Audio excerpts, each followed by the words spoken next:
ठंडी का दिन आ गया ना, सर्दी होगा और लूज मोशन होगा, मर जाए। आप यकीन मानिए, अगर एक बार बढ़िया से बीमार पड़ गए ना तो उसका जितना इनकम उससे किया है वो सब उसमें चल जाए। वो एक नया कोर्स डिजाइन करे हमारे शिक्षा मंत्री, झोंझ के झोंझ निकल रहा है बीएससी के लिए का तो कुछ ना पता। एटलीस्ट हर गाँव में डॉक्टर्स का होना चाहिए और शर्त यह है कि सरकारी नहीं हो। जितने अनुसंधान केंद्र है ना, ये 50 एकड़ में, कोनो 60 एकड़ में। अभी भी गांव में देखिएगा, अगर किसी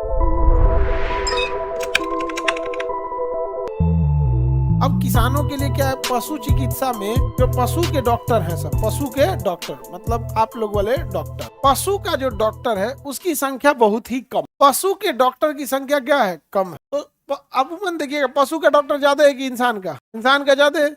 पशु का डॉक्टर कम होने के वजह से वो जब अगर आएगा ना तो ज्यादा पैसा ले, जबकि यह होना चाहिए व्यवस्था, हर गांव में एक पशु चिकित्सक होना, हर गांव में। और पशु चिकित्सक में दो टाइप का, एक सर्जन, एक फिजिशियन। सर्जरी होता है जानवरों का भी, अगर कोई कांटी खा गया है, कील खा गया है कांटी, तो वो उसके पेट में नहीं गया होगा, उसके रूमल में गया होगा।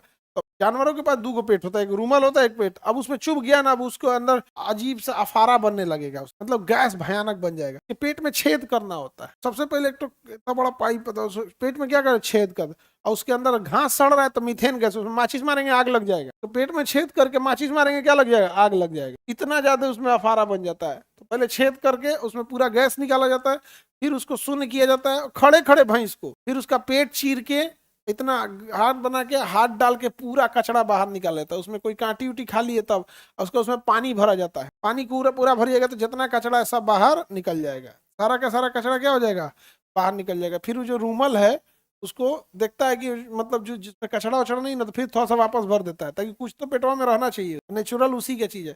फिर सी देता है, भैंस ठीक हो जाता है। इतना सर्जरी करने वाला कहीं ऑपरेशन बहुत कम डॉक्टर मिलता है, जिला में एगो मिले, जिस वजह से जानवर सब में दिक्कत होता है।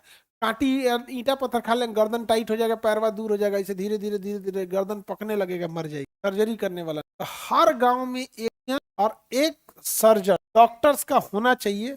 और शर्त यह है कि सरकारी नहीं होना। हाँ, सरकारी भाई वो कांटी निकालने जाएगा, कोई चीज छोड़ के चला आएगा। हाँ, सरकारी भी शर्त बस ये है कि क्या नहीं होना चाहिए, सरकारी। अब प्राइवेट जो डॉक्टर वेटनरी है वो बहुत कम है, प्राइवेट वेटनरी डॉक्टर बहुत कम मिलते हैं। अब इसके लिए क्या बढ़ावा देंगे, बढ़ावा ये देना है इसको कि वेटनरी कॉलेज जो होता है मेडिकल का, उसकी फीस कम करे, और बीएससी नॉर्मल बीएससी करने से लाख गुना अच्छा है वेटनरी बीएससी कर दे। वो एक नया कोर्स डिजाइन करे हमारे शिक्षा मंत्री।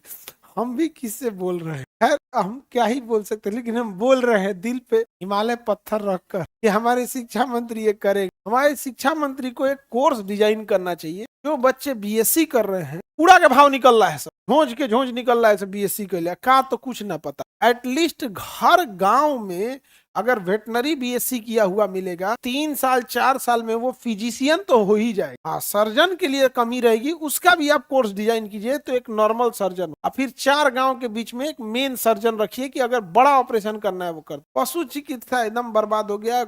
अगर किसी इंसान की गाय पाला हुआ है, आप यकीन मानिए, अगर एक बार बढ़िया से बीमार पड़ गए ना तो उसका जितना इनकम उससे किया है वो सब उसमें चल जाएगा, बर्बाद हो जाएगा। ये तो व्यवस्था ही नहीं हमारे पास। हालांकि है हमारे पास क्या चीज, पशु चिकित्सा अनुसंधान संस्था, समझ में गया। जितने अनुसंधान केंद्र है ना, ये बड़े शहरों में, इन सब कोनो 50 एकड़ में, कोनो 60 एकड़ में। पहला तो इस सबको इतना वो चाहिए, रिसर्च के नाम पे कुछ नहीं रहा। अभी भी गांव में देखिएगा, अगर किसी बकरी को ठंडी का दिन आ गया ना, सर्दी होगा और लूज मोशन होगा, बकरी मर जाएगी।